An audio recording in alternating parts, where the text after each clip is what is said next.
Je suis Agnès Cabane, je suis coach et facilitatrice et je suis très motivée par l'accompagnement de ce qu'on appelle des démarches apprenantes. Accompagner les managers, les entreprises, les organisations à créer les conditions pour que les personnes apprennent en permanence.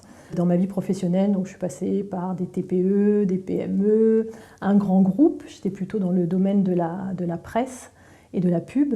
Et j'ai pu expérimenter que dans les équipes, il y avait des interrelations, il y avait différentes manières de voir le monde suivant le métier dans lequel on se trouvait. Donc quand j'ai appris le métier de coach, je me suis plutôt tournée vers l'accompagnement de ces dynamiques-là. Alors, les apprenants de l'Executive MBA sont des managers généralement qui sont déjà impliqués professionnellement, qui peuvent être managers ou même dirigeants, qui ont une forte motivation d'un projet personnel et qui à la fois sont impliqués dans le projet de l'EMBA puisqu'ils ont plein de projets à finir et à remplir tout au long des 18 mois. Donc ils ont une tension assez forte. Qu'est-ce qu'ils veulent devenir à l'issue de ces 2 ans, de ces 18 mois de MBA et donc du coaching.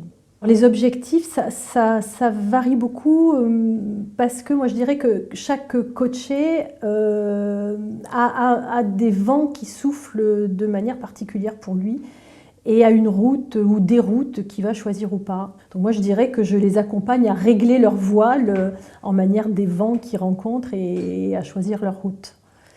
Avec des approches aussi peut-être qui leur permettent de sortir de leur zone de confort.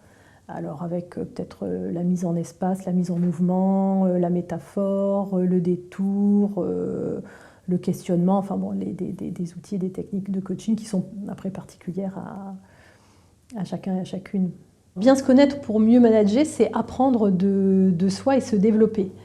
Et apprendre de soi et se développer, c'est vérifier ses comportements, vérifier comment on est en relation avec les autres, développer aussi sa fierté, son humilité également, et être plus à même d'accompagner ses collaborateurs et ses équipes vers le fait qu'eux aussi peuvent apprendre, se développer, faire des erreurs, ne pas tout savoir, travailler ensemble. Donc un manager qui apprend à se connaître, il va mieux savoir comment créer les conditions pour que son équipe avance et devienne performante et apprenante.